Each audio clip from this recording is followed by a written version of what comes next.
primary ignition. This is Star Wars. Look out! Core World News. You may fire when ready. From the bright center of the galaxy, I'm Greg Skondak, and you're listening to Core World News, your holiday news service providing in-depth coverage of the latest stories from every sector of the galaxy. Welcome to our Reading Rathstar special. This week, your Core World News team discusses Star Wars The High Republic, PATH of DECEIT, by Tessa Grattan and Justina Ireland. But first, this news. All right. Thank you very, very much, Grex. Good to have y'all back this week. Welcome, new listeners. Welcome, y'all. This week, very interesting. I don't know about y'all, but like when Wednesday rolled around, had a little hollow spot in my heart because there wasn't a new Andor episode coming out, which we got for 9 weeks, man. That was awesome. It was glorious. But in that time, when we were just focusing on that, we really pushed everything else to the side. So we'll be doing a little catch up today. We will finally be reviewing Path of Deceit, as Grex mentioned. And first, we also have, not as the Core World News program, the galaxy's 13th best news HoloNet news feed. We have not been covering much news. So we're 12th now. We're 12. Oh, we're 12. Good. Yeah, we're moving on up. Down up one. Also, to be fair, there hasn't been a ton of news. Yeah, there hasn't been, but there was today, and I feel like they were saving it for either A, us, or B, the break after Andor, which makes some sense. Yeah.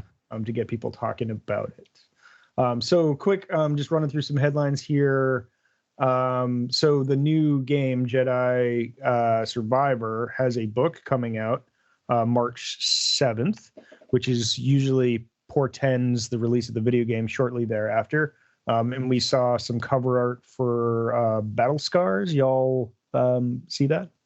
I mean, when it's all caps, I gotta say Battle Scars. Battle Scars. I really have to dive into that title. I can't wait. That'll be great. Yes. I love Cal Kestis, Marin. I love those characters. I can't wait to see how their stories have developed since the game. So can't wait. Yeah, I saw. I actually found a pretty cool synopsis of that book, and I'm trying to pull it up frantically now, but it'll really take a while. The synopsis, okay. Yeah.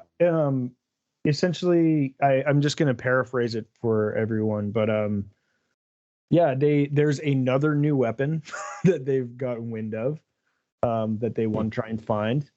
There is a stormtrooper that they befriend, like a former stormtrooper that's going to play a role here. I'm guessing it's that female, the person in the canister tank that we saw in the preview, but I don't know. And then the big bad is going to be Fifth Brother. Yeah, that was pretty exciting. Yeah, he is on the cover of this book, so that makes some sense. So I imagine we'll get some backstory on Fifth Brother. I mean, technically, with all these Inquisitors, you can tell their like Jedi story and sort of where they came from, and that's always going to be an interesting story, like how they went from being Jedi to being Inquisitors. So that will be kind of cool. So that's coming out, so that's exciting. I can't wait for that game. All right, there's also kind of a heavier thing, like Bob Iger just like retook over Disney from Bob Schmar. I forget his name already, and I should already know it. But, Bob Chapek. Chapek. Thank you. Yeah. So more numbers oriented, sort of from the software side of Disney, or tech side of Disney, moving into the CEO ship, which is Bob Iger kind of was a more talent driven. Talent focused CEO, and I'm guessing that Bob Iger's return is going to amount into many things, which is maybe more M&A stuff like acquisitions. I imagine. I was gonna say there's lots of characters in the market for them. Everything. I think Nintendo might be a prime sort of target for them. Can you even put a figure on Nintendo? Like, how do you? It's like I think you could, and I think Bob Iger is probably the only person that could. And then I also have to think the sequel to the trilogy is an immediate go. It's an immediate green light, I think. It's all about getting the best talent in screenwriting and directing and acting and sort of pushing forward with something that is original and is interesting and logical. I mean, yeah, Bob Iger was all about Disney Plus, but I think he was also big about the movies. So that makes sense to me too. Of just like he's probably came in to be like, why is there not? Why is there not a Star Wars movie? You want to save the theatrical experience, yet we're not talking about the elephant in the room. The thing that Star started Wars? it. Yeah. Let's think about this for a second. That's what I had heard this past week. Was sort of he knows Hollywood. Iger knows Hollywood, and he knows how to handle things like. The whole scandal with Black Widow, like, wouldn't have been a thing had he been there. A lot of people think, Yeah. And yeah, I just find it amazing that at his stature, I mean, he has FU money. He can do whatever he wants, but like, still, he's passionate enough about the Disney IP that he's coming back to man the ship. Passionate because there's like so behind the scenes, he was supposed to leave years and years and years ago, but he just kept holding on. Like he just never wanted to leave, and then finally it was one of those things where it just felt like, all right, well, now's my time. And the second there was any like blood in the water, Strife, I think he was just like, I'm back. Like I think he was just waiting there, like just waiting for any excuse to come back in, which is fine. Yeah, sure. It could mean some good things. I hope it does. I've heard there was just a lot of rumblings sort of there, like a lot more. I don't know. I don't even want to get into Kathy Kennedy stuff, but some of that stuff started popping up. We did. There was a exchange before we went live, and I think we were talking about, what is the sequel trilogy, and what could be ushering, what could Bob Iger be ushering forward? I have to think the Thrawn rollout might expand beyond just the Mandalorian. I think there might be a massive movement towards Thrawn is the arch villain of Star Wars. This massive new sort of, I think, drive towards that being the central focus of the stories. And so, I think that could be a huge thing. But also, who's to say we don't get something like just a completely original story as well? That's also highly. I mean, we're gonna see the Thrawn Heir to the Empire-ish story at some point, and the question is whether we see it on TV or in the theaters, right? And it sounded like it was going to come to us TV-wise, right, with this giant crossover Ahsoka. I mean, he's cast in Ahsoka, so we'll get Ahsoka for He's been name-checked, and we know it's happening. But the thing is, I guess, so here's to get not like, whatever. I guess it all depends on whether or not Jon Favreau wants to direct a movie, because that's the only way that's going to happen. Because you're only going to pull that from his cold dead hands, like Don. Well, that is going to happen. Why wouldn't Jon Favreau do one? I don't know. He did Iron Man 1 and and started off the MCU. Why wouldn't you not kick off with? I wouldn't be surprised if he said sure. But I think he's just. I think he's you don't think another director could do it? I mean, I think another director could easily do it, but it's almost like it's just kind of like gives it the same pedigree as the MCU basically instantaneously because it's Jon Favreau. It's Iron Man 1. It's a kickoff of something larger than you know before. And I think Filoni would want to be a part of it, and hopefully Timothy Zahn would be a part of it if they went that way. And I mean, but that would be a pretty immediate sequel trilogy, which we had a pitch for, which is welcome. If you look at the sequel trilogy structure, I think we're now, and you look at a lot of modern sort of series structure, streaming series structure, you can see sort of how they play with time, and a lot of the time some episodes will actually just start right after, like Andor even has episodes that start immediately after the last episode. It's just a new style in terms of structuring time, which is interesting. I almost long for those days of epics that sort of are years apart, but we'll see where things go. I think if they do the Heir to the Empire, I think it is going to be still between episode 6 and 7 set. And part of me wonders, I do. I think that's where it fits, and I think it can still work in terms of there's no one mentioned it, but that's okay. And I also wonder if, like, I am going to force the Indiana Jones 5 trailer in here. For a second. But here's the thing: like, if you're going to do that movie, it's hard to tell that movie without Luke, Leia, and Han. Yeah. And if we see anything in like Indy 5, the trailer, the DH Harrison Ford, spoiler alert, but I mean it's a trailer. Spoiler alert. The DH Harrison Ford looks amazing. I think even there's a flashback scene immediately when he just jumps from one streetcar to another, and I was like, oh, that must be younger Indy. Yeah, and the story just seems to be all over the place in time, which is fascinating. It is. And so I think you can do that. I think if you're going to do that, I mean, like, de-aged Luke looked really good in the book of Boba Fett, but like you need movie money, right? If you're going to have those characters play a substantial role de-aged. Yes. And just for people that don't know, when Adam says Heir to the Empire, he's talking about the expanded universe book, very popular original Thrawn book series. Yeah, it's the kind of the series that ushered in kind of during the dark ages, I always call them the 90s, when there was like nothing on the horizon of Star Wars. This is like brought in the new expansion of the EU through book form, and it was kind of supposed to be their version of episodes 7, 8, 9 in a lot of ways. I just love the idea of the person who takes over after Palpatine is this like military strategist and sort of like the clinical surgeon when it comes to any sort of like engagement in terms of dialogue, in terms of combat, and anything. Like for me, that's like, that's the logical next step. I don't know. Like I would accept other things as well, but it's for me, it's perfect. It's the cherry on top. Thrawn is a great addition. It'd be great. And this dovetails also breaking news today. Daisy Ridley posted a picture from Skywalker Ranch.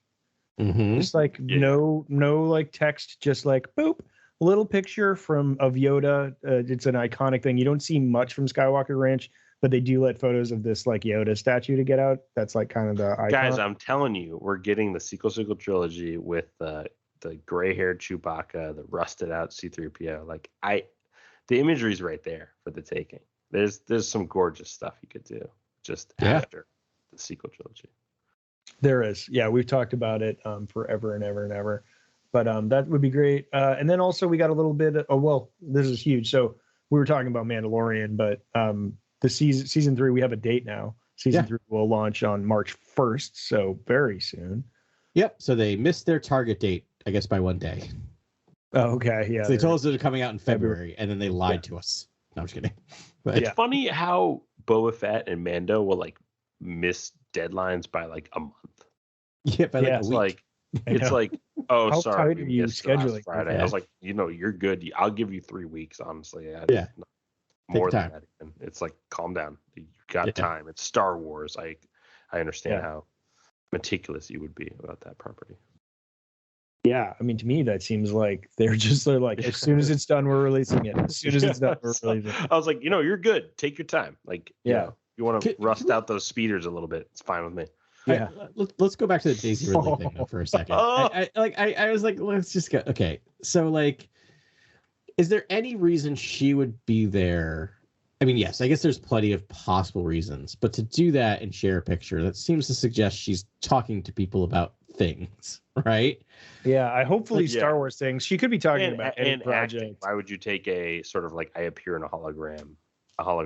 Right, like that's I don't know. Like just I to feel set like the internet on fire, just to watch the internet burn. It would be acting, and I think at that point, Heir to the Empire, the title itself in the book series, like almost makes more sense. It almost makes more sense here with Rey than it does in those books. Yeah, no, but that's what she's the heir to the Empire in a lot of ways. She's literally the heir to the Empire. That's the thing. Like, I love quite literally the heir to the Empire, but no. I love the Heir to the Empire trilogy of books. Yeah, but that title is so good.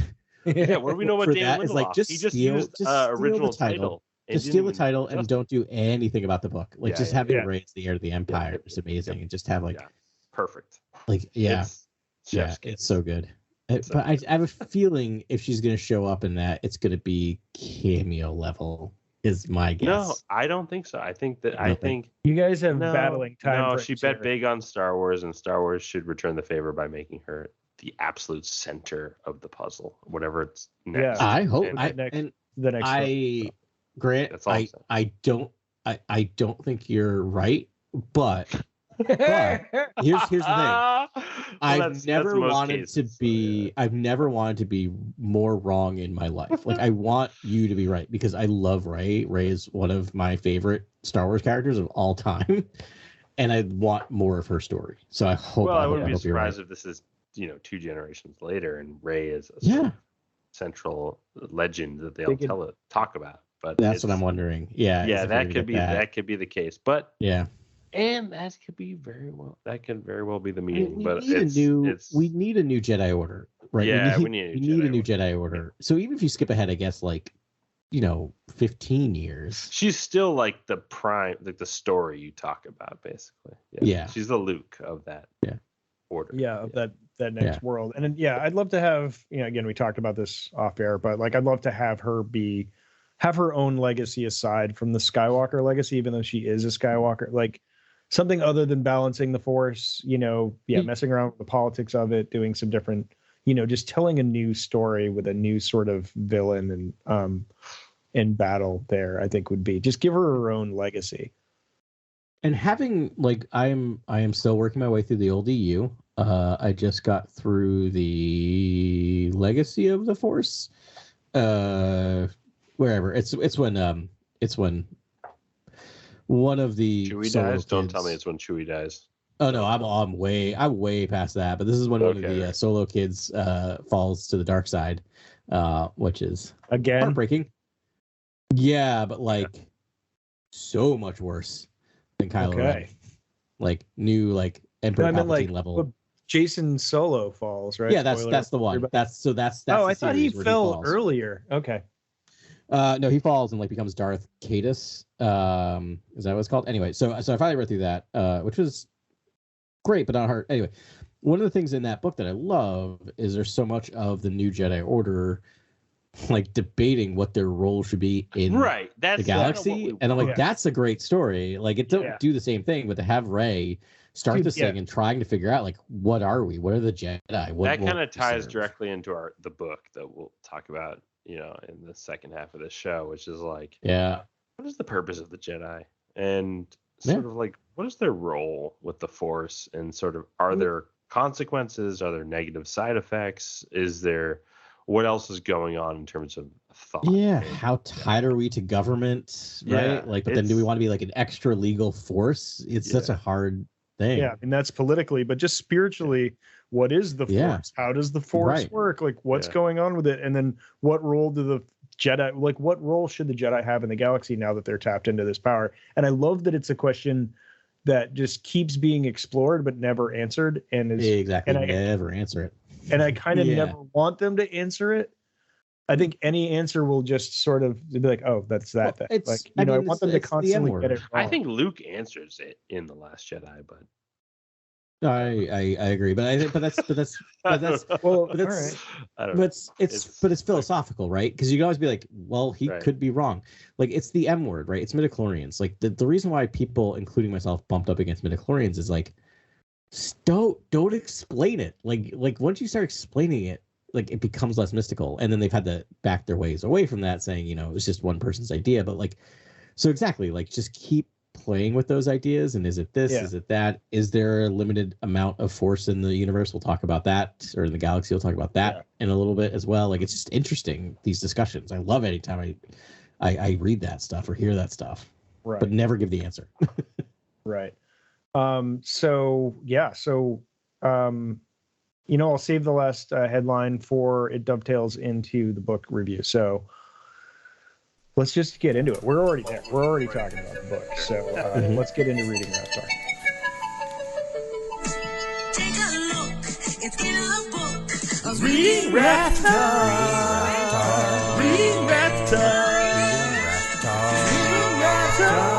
Reading Rathtar. Okay. Here we are. We haven't done a Reading Rathtar in a long time. This is a big one. This is a big one because it is the first release of the prequel era, also known as Phase 2 of the High Republic. It is a young adult novel. It is written by two authors, Tessa Gratton, who's new to the High Republic world. And Justina Ireland, a vet who has written other amazing books. She wrote High Republic, A Test of Courage, which is a junior novel that was great. She wrote High Republic Out of the Shadows, which was my favorite book of hers. It was fantastic. That was young adult and so good. A bunch of short stories, junior novels. She wrote Mission to Disaster. We did that one. Oh, right. So the creator of Venestra Row, which is I think one of my favorite Jedi. Yeah. She's definitely top 3 for me for High Republic characters. Yeah, totally. Yeah. So they're here. This is the book. So if you have not read any High Republic before, you could, in theory, start here. But we are completionists on this show, so you don't have to be. But it's a good life being completionist. And if you have read all of Phase 1 of the High Republic, then you're in for a treat, because this is just a continuation and it's already nodding sort of to what happened there. Anywho, I'm going to read without comment the publisher's summary of this book just to give us a frame of reference, and then we'll talk about it.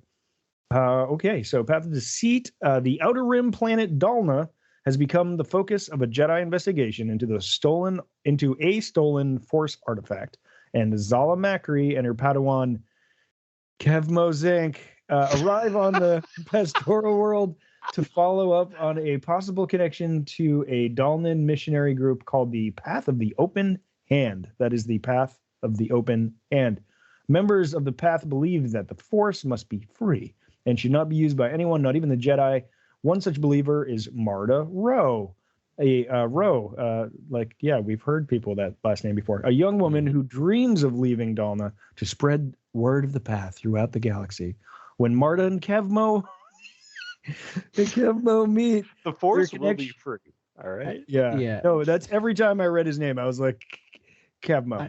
Their connection is instantaneous and electric until Marta discovers Kevmo is a Jedi, but Kevmo is so kind and eager to learn more about the Path that she hopes she can convince him of the rightness of her beliefs. What Marta doesn't realize is that the leader of the Path, a charismatic woman known only as the Mother, has an agenda of her own. And it is one that can never coexist peacefully with the Jedi. In order to follow her path, Marta may have to choose to become her new friend's worst enemy. That was a lot wordier. When I looked at it, it was just Did you use the book summary and then add your own summary at the end there? I don't know. That was publisher's summary. That was quite good. Yeah. Sometimes you do a longer summary. I think you add a little bit of sauce to the reading, but I think it's. I'm sorry. Listen, no. Kevmo's okay. Can we talk about Kevmo's name? A lot of Kevmo and a lot of Marta happening in this. I don't know. book, it's just a funny name. It's a funny name. So here's the thing. Like Zala was the greatest character ever invented. Hold on. Yes. Now we can talk about Kevmo. Hold on. Kevmo. I need to talk just his name, and then we can talk about any character's attribute. Done talking just the name. All right. So I am from New England, born and raised. I've traveled quite a bit. However, my wife is from California, and the first time I went out to California with her, we had to go get wine for the family, and they have a giant chain out there called Bevmo, Bevmo. Yes. There's like 150 locations in California, just in California. It's just a giant thing. It's like where you go. I used to go to Bevmo. You go to Bevmo. See, there you go, Grant. So every time I read it, I would just chuckle because it's like Bevmo. Like it's anyway. So that's all. Like it just threw me real bad. It's a funny name. It's a funny name. And gratefully, they don't say his last name very often, but Bevmo had the best deals on. Yes. It just had the best deals around town. It was really? other places far more. It should. Yeah. So it was. This is a Kevmo, fantastic Jedi. I must say. Fantastic Jedi. Big Horny Jedi. Loves the Force flirt. Finds out not a great thing from this cult, which is a whole thing, and it's fun. It's actually the whole book in a lot of ways. I know. So things we loved about this book. One thing is I love that we dealt with a cult in depth, a Force cult in depth, which is one of my favorite things. I mean, seeing Jedha in Rogue One, I was like, yes, let's go. Desert world of Jedha. Yeah, just like the a whole convocation of the Force. all these crazy, like that is one of the coolest things, and that's where we're headed with this book is to Jedha in the pre. These are prequels, so it's like I think it's 200 years before 200 years or something like that, or is it 100 years before the 150 years before? It's 382 BBY. Okay. Let's get into it. Thank you for having the numbers, Adam. I just happened to pull up the Wikipedia. Big. I was just literally looking at something else for a second, and I just saw it right there.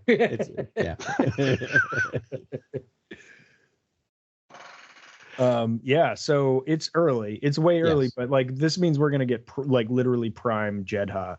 I've heard a rumor that in the comics, I don't want to read ahead here, but in the comics, I can't wait to get there with you guys because the High Republic main run, I believe, explores the convocation of the Force on Jedha. Yeah, absolutely. And we'll cover that after its first arc completes, which should be in a couple months. Who knows? Yeah. That'll be a great episode. A little editor's note here. We're still trying to do in-depth podcasts here, and I know we're trying to keep up with everything, but it just seems like this book we're one of the last to talk about this book right now.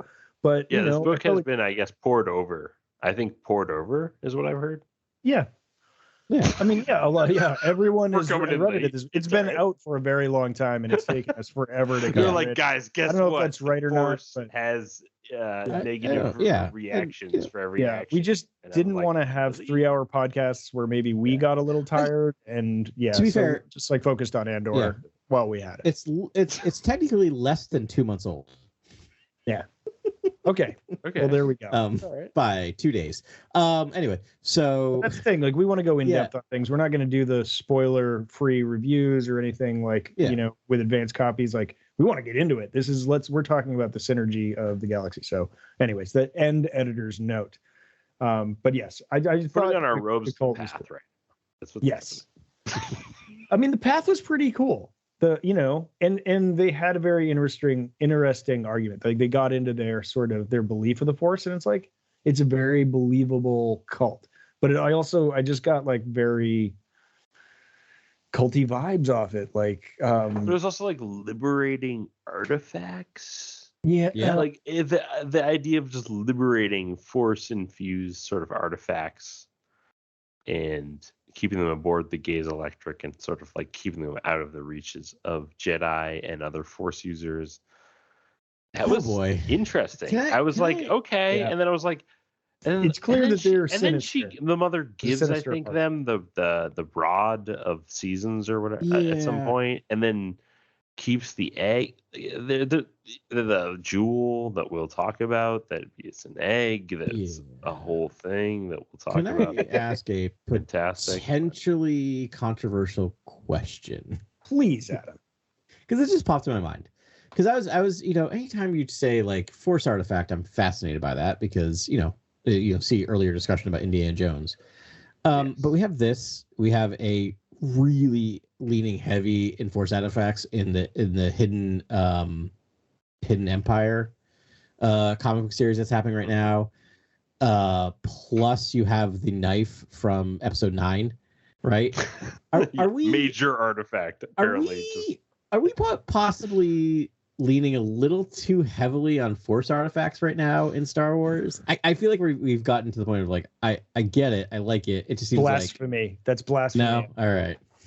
All right, fair enough. I don't know. I just feel like no, because Force artifacts have to be the apparatus upon which like future super weapons will be based off of. Okay. So can we stop super weapons? No, I think super weapons has to stay in the mix. Oh boy! All right, it's part of the. That's a pillar. I think super. Right. I think super. Well, no, it's not. I do not. That is energy. I think. I mean, super weapons are pretty important. But not every Star Wars needs a super. No, exactly. That's why it's not a pillar. Giant scope. Okay, fair. Is a theme it revisited as often. Anyway, all right. Just my thought. I'm a little Sith artifacted out, which is hard for me to say as someone who loves Indiana Jones and artifacts in general. Well, they didn't really get into many of the ones that there are these rods, and we know the rods, catnip for a certain creature that we'll talk about later. But other than that, like what really anything does, what else was in there? I mean, I don't want to skip ahead to the end of the book, even though we're gonna have to get there eventually. But I mean, we can. Yeah, I mean, this book was this was a young adult novel, and it felt like it at times to me. This was not my favorite read. I still had a good time reading it.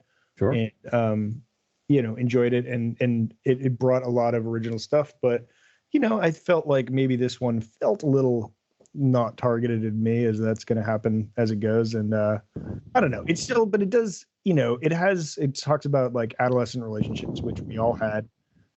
So I think at the center of this book you have Marta Rowe sort of having feelings with for Kevmo Zink, and Kevmo Zink having feelings for Marta Rowe, and you sort of get a Jedi and path follower sort of relationship in this book. That's interesting, and obviously classic romance. And then there's other beautiful romances within the book. I think Yana has a wonderful romance, and then Yana and Kor. Kesserine, the Kesserine. Yeah, and then I feel like the other part of this book is the ideology battle, the ideological battle between the mother and the Jedi. Yeah, basically the path of the open hand and the Jedi ideology. So it's your classic Romeo and Juliet West Side Story, right? Like it's two people from competing. I mean, the difference is, I guess, is that the path of the open, or the Jedi don't know that they're actively being targeted by the path of the open hand. I guess they do, because they set them there. But you know what I mean? Like, it's not quite a one-to-one, but it's very similar. People from different things meeting, loving each other, ideologies. Yeah. I want to piggyback on what you said, Ben. I agree. Like, I there's a lot in this book I liked. A lot of the philosophy and the discussion of the Force stuff I loved, and we'll talk about that in depth, I'm sure. The romance stuff didn't hit for me, but I personally want to make sure, not make sure, but I don't know. I don't want to sound like I'm like but like I don't know. Here's the thing. I don't mind romance. Like, I'm not anti-romance. Like, I'm not like anti even like the young adult romance stuff. I think we've talked about like Lost Stars, right? Like, as a Claudia Gray, which is a masterpiece, and young adult. And for some reason that romance stuff hit me more than this. And maybe it's just experiential differences. This stuff got me, but then it feels like B horror when you get to the end of the book, where it's like certain characters just sort of. Well, and I guess I'm just realizing too, and you're like, oh, grayscale is the fear. The Jedi fear grayscale. That's what they fear. Yeah, I think I just figured out, and this is on me. Those characters in Lost Stars are older, right? Because they one is a we travel with them. They're younger, and then they grow up. And they keep like connecting over time. Yeah, it tells a whole parallel story to the original trilogy, which is trilogy. Like 2, and it's but we're dealing with them in their 20s and whatever. It's apples and oranges. This is a much smaller scale. These are just adolescents. These are adolescents, and I find adolescent love one stories planet, frustrating. Time. but that is, maybe it's true. Maybe it's true to adolescent things. That's not on the author. Well, it's nice. Finding that frustrating. I actually think it's like a perfect romance, because they're both Force sensitive, and she is just. Ro is not Force sensitive. Well, I don't know. I think she's Force aware. At the end of this book. Yeah, Force aware-ish. Someone's Force sensitive. Things that you can almost learn how to. I think she's just would study it to the point where she'd maybe use it.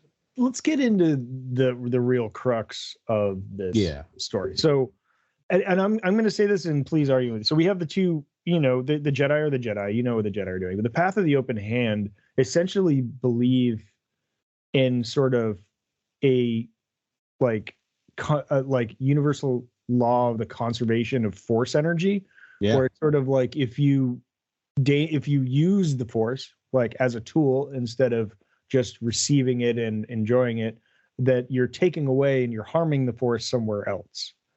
Right. And there's a part in this book where, Kevmo tells his master, Zala.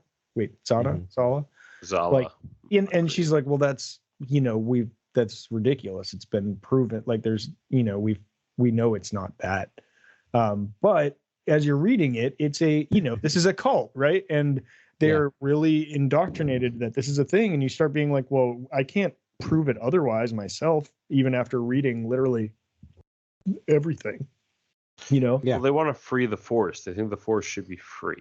They're Yeah, that sounds the right. mantra, basically. The Force should be free. No one should manipulate control. Right. It's like every cult, right? Like the basic underlying philosophy of most cults is sounds good, right? And sounds logical, and it's how you use that to justify behavior, right? Right. Scientology is about like mindfulness in a lot of ways, or sure, going clear and all that. Like, but being aware of things that are holding you back and negative things, and there's something to that. It's just using that to then create a cult that subjugates people and rips them out of money is a horrible thing. Please don't come after me, Scientology. I have nothing to give you. I thought you were talking about the Path of the Open Hand there. Okay. Also that. Honestly, pretty much every cult ever, right? Yeah. Like so yeah, I agree, and I like. The other thing too is when I was reading that quote from Kevmo's master, it's just like it's hard not to read, and I don't think I have it directly on me. But it's what I love about books is it's like a text. You can kind of put your own tone on it, because as I think is they didn't say like the master said it in this way or that way, and you can still read it in multiple ways where they're just like the master's just like, no, of course not, that's ridiculous, or no, of course not, that's ridiculous, right? Like it's just it's so interesting to read it, because part of me is like, wait, is this actually happening? Right. It was fun in a lot of. I think Zarak-Nine was a great master for Kevmo. I really like the Jedi relationship in this book. Yeah, she was an amazing, and it was just sad. It was just a sad ending, honestly. I was just she was such like a perfect. I don't know. There was an interesting dynamic there. She was like not really like she wasn't a maternal figure. She was kind of like a big sister figure to Kevmo in a lot of ways. Yeah, it was beyond the sort of played out master and apprentice. It was. Yeah, I think that was some of the writing really excelled there. I think she seemed actively annoyed with him at times, being like, "Of course you would act bratty like little brother." Well, he is a brat, but Kevin was also upset that I think Zala just could figure out or solve any sort of obstacle, and he was like, "I don't understand why she's so calm and can solve everything." Exactly, Kevmo. It was fascinating. And then, I don't know. I thought that the writing with the Jedi, and I thought Kevmo and Marta was just fantastic. I love reading this. Yeah, I loved the dynamic there. Yeah, I mean, even listen, the writing was great. The dynamic between Kevmo and Zala was really fun and new, and interesting. And yeah, Marta Rowe is a fascinating character, but I just like imagined her sort of like in a field with a crown of flowers and like white flowing gowns and like a vat of Kool-Aid like in the fridge always, and it just sort of a captive and ignorant to so much. I just liked how it's like everyone you were described as having like sharp teeth, and she was like the baby hatchling, and like it would see her as like soothing and comforting. I thought that's where like Star Wars should go, really, is sort of exploring the other humanoid species and like how they can be observed as beautiful by like other species, and it's just great sort of intergalactic love. That was definitely one of the strong was how many like species they had in this, and how they described various species. Like that was another great part of this book, where a lot haven't done that. So I think agreed. And I mean, it's also really cool to think about the fact that like this. I appreciate this idea of like we are introduced pretty early on to the fact that like they're building the Gaze Electric, right? The ship that's supposed to go to the world. We hear the surname Rowe, and so at some point we're to assume that the Path of the Open Hand becomes the Nile. Right, yeah. Or there's some kind of connection. The Path of the Open Hand was taking in, I guess, the Evereni after their planet, like the Great Storm and stuff. Yeah. This is a sort of like they were taking in all the people who were disenfranchised and lost, that were forgotten by the core and the Jedi. Yeah. So like the Path is actually seen as the good guys in this book until the very end. At times, realize the mother is legit a Sith, but no big deal. I might push back. NBD. The they're seen as maybe misguided idealists at best, right? Because even at the beginning, they're stealing artifacts back and murdering people to do so. So it's hard to call them good guys. It's just but kind like, of but like, they're idealists. But like I still think there's a long distance between that and the Nile as we see them at the beginning of the High Republic novels, right? And so like, it's fascinating to watch that cult eventually transition into this. I mean, think about the juxtaposition. It's like they are this peace-loving cult that's entirely non-violent and passive and just like does nothing, handing flowers away, in town, to like, we believe in nothing, using toxic gases, bombing people, just taking whatever they want. It's like the exact antithesis of its humble beginnings. And going from we want the Force to be free to we want to destroy the Jedi. Right. Which is actually in line with kind of what's set up in this book in a wonderful way. And it's just sad that Kevmo and Zala just suffer the same fate that the Jedi suffer towards the end of the High Republic main novels with the Levelers. Yeah, it's a bummer. Dark, and it's dark. Yeah, it's dark. It's just dark, and the Levelers again are just of course they're basically how I imagine at this point is the Levelers sort of like hack the Force and sort of like taint it and corrupt it, and the Jedi somehow seeps into the Jedi's brains, and they just become fearful and they just fall over basically. Like they get I don't scared. know. How do you guys stone. imagine? Yeah, they're scared to stone basically. It's just by it being in the presence of a Leveler, which is fascinating. I'm excited to see how that at proximity they can't use the Force anymore. Yeah. Right. And then because that's why they're named the Leveler. And what's so disconcerting to me is just like why do you think they're named the Leveler? Because they level the Jedi, like the Jedi. They level the playing field. Because if the goal is having the Force be free, then you need to kill all the Force sensitives, the Force wielders. Right? Don't you think they just have an ability that sort of like nullifies Force abilities as well as sort of like taints the mind of the Jedi? Isn't that sort of what they do? Yeah. Yeah. They don't. I don't think they really like. They're not in line with the Mother's thinking. I don't think they like. Well, no, I don't think they. But have they nullify people like Jedis or any Force sensitives. Right. She falls in love with that because like it does resemble what she thinks should be true. It's just a tool, right? They're just an animal to be used. I don't think they don't seem to have sentience necessarily. Yeah. They're described in great detail in this book, though. I think this is a fun book. Just if you were just starting in the High Republic, I think you'll love this series. Just like you could even start here because I think this is where we're at right now. Is what are these things? And I think you don't miss out on anything if you. I would always suggest similar to.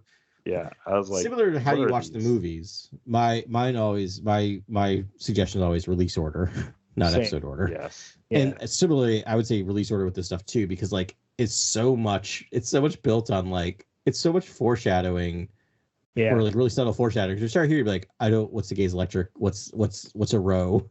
Why? Because the thing I like imagine is explaining the Leveler in detail and then reading the first issue or the first book in the High Republic and being like. But I already know what the Leveler is. Why are we not talking? Okay. Like it's a weird. It's like why is Yoda like this thing? And then the next time we see him, he's pretending to be a hermit. He's pretending to be a weird alien on a planet Dagobah. Like to me, that's always what breaks watching Star Wars in episode order. Yeah. Yeah. And so, that's the thing. It's just sort of like, oh, you love these characters. This is just like kind of a calling card of the High Republic as a whole. It's just like, oh, aren't they great? Aren't they great? Oh, we're going to take these two characters and we're going to throw them into a wood chipper at the end of the book, like out of nowhere. Like, did you like that? Was that a fun ride for you? I actually like that because Marta's POV was like a great horror movie sort of POV where she's like, why is there a warm glow in this room? Why is everyone gathering in here? It's like watching The Walking Dead, like because like Walking Dead in its earlier seasons were so good in a way because like you just never knew when a character would just die, and it would be like 3 episodes into a season. It was kind of amazing for a TV show to do that. And then having just finished the Walking Dead, which is now never dead because now there's like 4 spinoffs from the main series that's going to start, but that's a whole other podcast that is I can express my rage about. But like I am so numbed by that at this point because I'm just like I okay, cool. Like no one matters. Everyone's gonna die. Like they killed off main characters, and I'm like, I feel nothing anymore. Congratulations, that's what you've done to me. Yeah, and I'm worried about the High Republic getting to that point too, because they're like, they're so. I like the idea that like it's not, it's not the characters we know, so they can absolutely no one's safe, right? Which is a thing, but they're just so fine with killing so many people, and I'm just like, I understand that it's like every story can't be like, and then our hero Jedi show up and ignite their lightsabers and save the day. Like that would be boring story after story after story. Sure. But also, and then the Jedi heroically got turned to stone and died. It's a lot. Is it ever going to connect to Malachor and how all those Jedi were turned to stone and like a warband or whatever? Is any of that stuff ever going to connect? What's going on with the people being turned to stone? Like, what is good call? Organs mystery of all of this. What's that? Well, that makes sense too, because the it's all abilities or something. Because it's all just it's just Force users, right? It's not light side, dark side. It doesn't care, right? So that would be amazing. If that's is it all boiling down to like, the Jedi Sith wars, where the Sith, also harness the power of the leveler to take out Jedi? Like what's going on here? Like what's this all boiling? What's going on? Right. That's actually kind of. Man, that's really interesting. So there's a couple things here. It does make sense that like maybe Marchion Ro was getting back to his roots when he unleashed the levelers and was like, you know what, I'm going to pick up this legacy and just try and try and kill all Jedi. Mother would want me to do this. Yes, exactly. It's a family secret, basically. That's a good imitation. But also, didn't like when in phase 1 when they went to that planet. That was like a space station. It's like a small bucolic planet. We saw Snoke on it at one time. The Sith are the ones that actually captured one of those levelers, right? Or they captured the the Drengier. Sorry. The Drengier, yeah. That was it. So yeah, you're talking about I was hoping. Are you talking about the Amaxine station? Yes, the Amaxine station. Wow. Wow. Grant, just pull that right out. I don't know how right out of the galaxy. No Wikipedia, no keyword. Actually, we should go check to see if the Amaxine station's there. That would be a great place to transmit a podcast. That's true. We'll just get a couple weed whackers. I'm sure there's a few. Yeah, it's fine. Don't just ignore all the bones. Yeah. Right. Drengar bones. Yeah. Speaking of, do you think so? We were promised space dinosaurs. Oh yeah. Do you think maybe now? Now we're getting in phase 2? I want space dinosaurs. Okay. Just saying. Maybe the leveler world in the Outer Rim where the jewel came from or whatever. Sure. As long as there's maybe there's space dinosaurs. I don't know. All I know is on the whiteboard. Where? Yeah. I don't know. That's what I'm saying. The levelers are they're the creature. They're like they're the creatures. It didn't say space creatures. It said dinosaurs. I don't think you put too many of those things in Star Wars. I think that's like the main thing, the leveler. Yeah. And it's gonna be like, I'm telling you, it's boiling down to like movies where like the leveler is like this panther-like creature that's wielded by the Sith mid-war. It's like sieges. It's like Lord of the Rings. It's like obscene. Like I'm telling you, like why not? It'll be another element in the arsenal of warfare. You could technically see them in the Acolyte. We are dealing with. I mean, they seem like a crazy weapon, basically, that you would wield against other Force wielders. Be like, I'll take out a whole swath of Jedi just with this one creature, and then maybe a couple lords, like Dark Lords. And where's this heading? Like, is phase 3 going to be the sequel trilogy, and they commit genocide against all of the levelers? Like, is that where we're going? I mean, that's fascinating to me because that's more of the bureaucracy and the taint of like the sort of core world taint of bureaucracy that I think would destroy the Jedi in the first place. I think that we really don't have a nice storyline on that I would like to see a storyline on, which is sort of like Jedi being forced to deal with diplomatic affairs that are very complex, sort of moral philosophy that they had, that then like just I think twists them, and like there's a breaking point that then sort of starts, and then a corruption, and then I would love a series that almost dwells on that. I mean, what happens when the Jedi confront alien species that is completely unrecognizable to what they know from their Right. spot on Coruscant, and they may disagree with a lot of it. Like, what, it's like, do you allow them, eradicate that species? or do you change the species? Like, yeah, I mean, we've seen in a lot of comics and a lot of stories that the Jedi's like, nope, we're observers. We help people. But it's like, what if you found out there are space wolves that will just that's the thing. Basically kill you en masse, like Right. with their special force sort of connection. It's a really good point. Like, we're fine observing, what you do?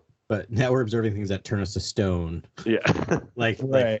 So that is going to test them, right? And is this a taint? Is this a taint that's going to follow the Jedi forward if they wipe the species out or change the species? That's actually great. Or that's a what great if they actually like negotiate with the species? Like, what if they or like find out what the species actually really needs? What is their real why?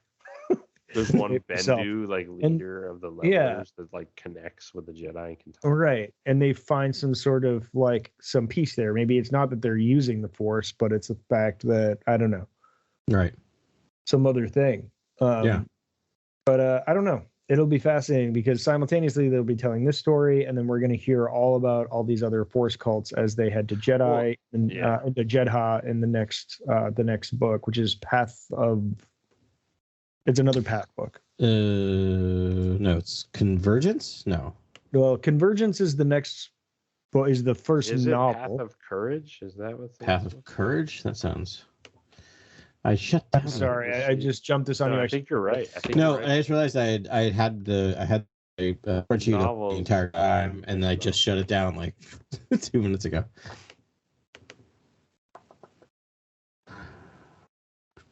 Processing. Yeah. Anywho, Convergence will be the next. Actually, no, there's a young reader book we're going to cover next week in addition to some comics. And Path of Vengeance. Path of Vengeance. That's correct. Yeah, that sounds right. Yeah, it's coming out in May. But yeah, we have Quest for the Hidden City. That's what we have next week. Junior novel. Yeah, junior. So we'll just spend a little bit of time on that one. But there's always nuggets in there, and we are completionists, so we'll do that, and then we'll talk about some comics next week too. And then in 2 weeks, we'll talk about the first novel from phase 2, and that is Convergence. Right. Good. Yeah, it will be fun. I'm just trying to think, is there anything else? This book just made me think a lot about the nature of the Force in the galaxy, and I don't know. I think it really is. It's more a balance. It's not like a 1-for-1 thing, but there's a lot of talk about Anakin Skywalker this week online, and it seems like what Plagueis and Palpatine were doing, Sidious, were doing, like, they were able to create a vergence in the Force by corrupting the Force so bad that the Force made the chosen one, because it was being tortured on one side so bad that, like, they created this other life as the thing. And that's not really 1-for-1 for me. I think that's more just sort of like, if you really tug on one side of the seesaw, the other side goes up and creates something. And in this instance, it created a vergence. Right. You can see how that could be misinterpreted, right? To be this idea of a. Sorry, I just realized what's interesting is about that vergence in the Force is it actually goes completely against what the Path of the Open Hand saying, because it's actually creating something, right? As opposed to, the worst you are to the Force, the better. The more Force there is. Like, it's such a weird. But that's why, again, I love this. I love that part of this book, because it just is like one of those things where anytime you start trying to like tease it apart and pull it apart, it just becomes so much harder to understand in a wonderful way. I mean, because the Jedi were sitting so high, there was no Sith anywhere. It was just the Jedi, Jedi everywhere in the High Republic. Like, did they birth the levelers, as a way to sort of tamp down the light side of the Force? Yeah, maybe, right? Like, maybe it is maybe that's their own, another, not necessarily vergence. Is there like a negative version of the vergence? I don't know. Yeah. Right. So it was divergence. Is organizing Jedi into a mass like group, is that what sort of makes what taints the Force and like what you can't do. But it's like if you had little tribes of the Force, like that's fine. But if you start leveraging it into a a powerful group, then that's when you ruin it. I don't know. I don't know either. And then you have all these other, like, which we're going to see, right, with the convocation of the Force. Like, you have all these other Force sensitives and users out there that are don't identify or see themselves as Jedi or Sith, right? Like, you have all of, like, the Night Sisters, you have all these other things, and it just becomes such a wonderful mess. Like, you have the navigators of the Chiss ascendancy, right? Like, I love this stuff. I love that it's just not as simple as like, yep, there's Sith and there's Jedi. There's just exactly, yeah. That's my favorite thing too. I still want there to be Jedi, and I want them to find a role in the galaxy, but something a little more harmonious. So I think they just have to be fewer, and this is a good way to explain why it's like, well, they can organize and they can be peacekeepers, but they can't ever leverage their power too strongly, or else it'll bring about the dark side of the Force. That would be a great thing for a sequel trilogy. And maybe some fodder for the Acolyte too. That'll be an interesting thing. We did find out this week, this is the last news headline that I didn't get to before, but we found out that the Acolyte will be from the Sith point of view, which is what we've wanted for a very, very long time. And how the Sith infiltrated the Jedi, I think was the terminology used by the main actor of the series. Yeah, which is also super interesting. Yeah. I mean, we're talking like spy v spy stuff here, or what? I don't know. I really hope we get like the American version, like the Americans version of Star Wars in that series. That's what I want. Oh yeah. That would be cool. That would be perfect. We just need to get Matthew Reese on board, and it'll be great. Always, yeah. Well, I was going to say Carrie Russell, but we already got her in a. We already got her in Star Carrie Wars. Russell. She's taken, unfortunately. Oh, she does. It's like, does she flip? She flips her helmet up, doesn't she? At the very end of. We saw Carrie Russell's eyes, which is like there's only one person that has eyes like that. So nope, she's used. Yeah, that's a bummer. So that's that, man. I don't know. I kind of fumbled through this. There were so many things. This book really made me think hard about the Force while I was reading it, and it was uncomfortable for me at times in a good way. Like I was just like, no, like this isn't the thing. That's what it's like to be indoctrinated into a cult. They're just sort of like, it sounds believable, right? Like it sounds possible, and then you start thinking about, well, that is horrible. Like it's they just in the comics, in Marvel Comics, the Eternals, which Marvel movie, they just revealed that the whole thing about the Eternals is that when they die they come back to life. But what they just discovered in the comics is that means whenever they die, they return to life, a random human dies. Oh, right. In the world.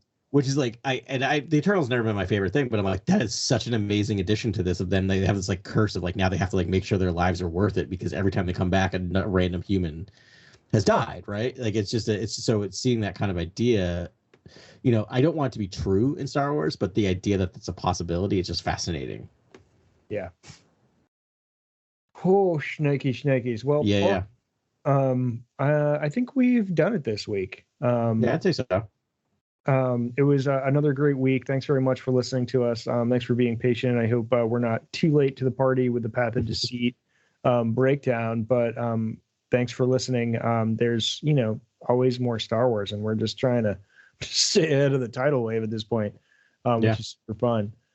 But we'll do it again next week with a short book and the comics. And in terms of comics, if you're reading along, we're doing Bounty Hunters issues 24, 25, 26, and Star Wars Main Run issue 25. All right. So get on that. And it'll be a blast next week. Looking forward to doing that. Whatever platform you're on, if you could give us 5 stars, man. Here I'm now that guy that's asking for this thing. It makes a huge difference. We've seen a jump in listeners, which is all we want. Be able to support like 25 more sectors of the galaxy.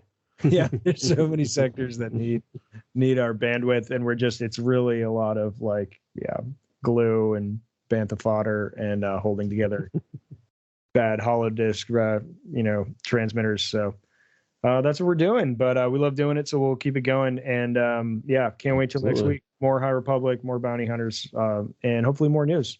Until then, have a great week, and may the Force be with you. This is Grex Kondak signing off. For the latest breaking news, follow @CoreWorldNews on Twitter and Instagram. Thank you, and good night. Remember, the Force will be with you, always.